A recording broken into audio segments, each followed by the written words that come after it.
दाखल होतो, 4-5 महिन्याची कैद होते, 10-15 हजाराचा जुलमाना होतो. जमतंय का मग? कर. म्हणजे साहेब एसीत बसून कुणीतरी भडकाऊ भाषण करायला लागले आणि आमची शिकणारी पोरं रस्त्यावर उतरून दगड मारायला लागली आणि हिथून दंगली व्हायला लागल्या आणि महापुरुष दंगलीसाठी फक्त राहिले आणि विचारांसाठी कुणीच नाही राहिले.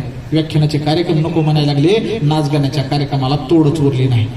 गावा पातळीवर गेल्यावर मी झापतो, मला का म्हणलं लाख रुपये उडवतो, का 10,000 जरी कॉन्ट्री गेली 1,000 रुपयाची तरी व्याख्यानाचा कार्यक्रम होते. पण नाही, 2-2 लाख रुपये डॉलर एका मिनिटात उडवणारी माणसं आपल्या समाजात आहेत. नाच गाण्याचा कार्यक्रम म्हणलं की हे 5-5 हजाराची कॉन्ट्री करते. ते म्हणते गौतमीला आणायचं असलं तर सांग, 1000ची 5-5 हजार देतो कॉन्ट्री, फक्त घरी कळून देऊ नको मी 5 हजार दिली म्हणून, पण तिला आणा. तिने येणार, नाचणार, नाचण्याला विरोध नाही बरं का, कला म्हणून तिला सॅल्यूट आहे, आपला कलाकार म्हणून सॅल्यूट आहे. पण ती कला 4 बिताडाच्या आतमधली आहे, ती चवाट्यावरची नाही. ही मी जी करतो ही चवाट्यावरचा विषय आहे, 4 भिंतीत बोलण्याचा विषय नाही. मग हे कळलं पाहिजे ना आम्हाला, कोणचा विषय कुठं ठेवायचा, कोणत्या वक्त्याला कुठं बोलवायचं, खायला काय लावलंय. आणि हे शिवचरित्र सांगतं बरं का, छत्रपती शिवाजी महाराजांचं शिवचरित्र सांगतं की बाई ही वाचवायची असते, नाचवायची नसते. बाई वाचवायची असते, नाचवायची नसते. बाई वाचवण्याचा आमचा संस्कार आहे, बाई नाचवण्याचा चौकात संस्कार नाही आमचा. त्यामुळे इथून पुढच्या काळामध्ये शिवजयंती असू द्या किंवा पवित्र कार्यक्रम असू द्या, या कार्यक्रमाच्या निमित्तानं आम्ही आमच्या घराची ही जी उमऱ्याची लाज आहे, ही आबरू आहे, अशी चवाट्यावर आणता कामा नाही. एवढं जरी कळलं तरी लय झालं. बाकी डान्स बिन्स या गोष्टीला विरोध नाही. नाचा कोण नाही म्हणते, नाचण्याला अजून विरोध नाही. मंडळाच्या अध्यक्षाची मिरवणूक असते, कुणीतरी इलेक्शनला उभा असते, तिकीट मिळालं की मला महाराष्ट्रातली सगळ्या डॉल्बी आणा म्हणायचं, नाचा. वाढदिवस असतो तुमचा, वाढदिवसाला लय भारी डॉल्बी आणा, नाचा. म्हणजे नाचण्याचं जी आचारसंहिता आहे ही आमच्या आजच्या युवकांना कळायला पाहिजे. आणि तरुणाईचं रक्त आहे, जल्लोष पण केला पाहिजे. गॅदरिंग असते कॉलेजचं, आणला का दिवस रात्र नाच.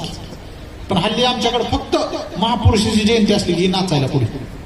ते बी कसं, गावाकडे तर आमच्या डेंजर लोक असते. ह्या गलीतून मिरवणूक चालली, तिथं गडी आडवा येणार, एक झालंच पाहिजे, एक झालंच पाहिजे, यार बस की एक झालंच पाहिजे. मग एक म्हणता अध्यक्ष, मंडळाचा सचिव यांच्या पोटात कालवायला लागते. यार म्हणलं 10 वाजायच्या पुढे जर गेलं तर कसं होईल पाणी. म्हणून मग काय केलं जातंय, त्याला थोपवण्याचा प्रयत्न केला जातो. बघायला गेलं तर त्यांना रुपया मी पट्टी दिलेली नसते, 1ही रुपया दिलेला नसते. फक्त कुणीतरी पुण्या मुंबईला एखादा चांगला नोकरदार माणूस राहिलेला असतो, व्यावसायिक असतो ना का, पुण्याचे उद्योगपती.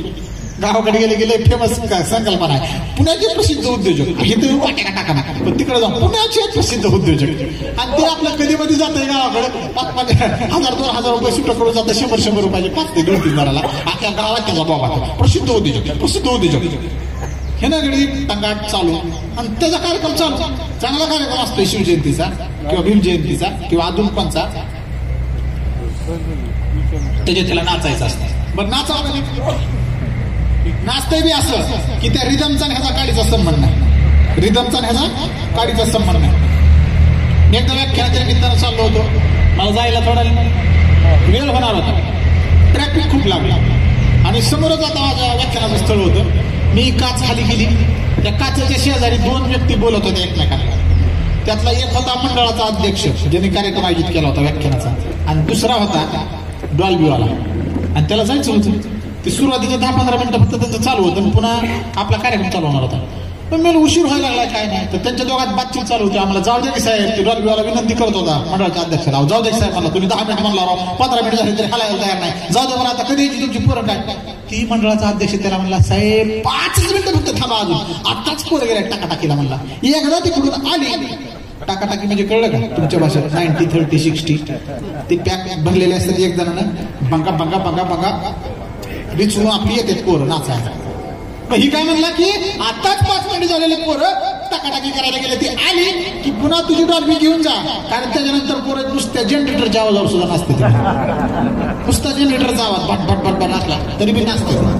आणि खरंच आहे की ते औषध पोटात गेल्यावर जगातल्या कोणत्याच संगीताची गरज नाही, कारण मी तुझा डॉल्बीच असला वाजत बसते, सुन पडते एकदम. अरे दारू पिऊन जर आमची लेकरं शिवजयंतीत नाचायला लागली, याच्यापेक्षा मोठं अधपतन कोणचं आहे का. ज्या शिवाजीराजाच्या मावळ्यामध्ये एकही मावळा व्यसनी नव्हता, सगळ्याच्या सगळे निर्व्यसनी मावळे होते.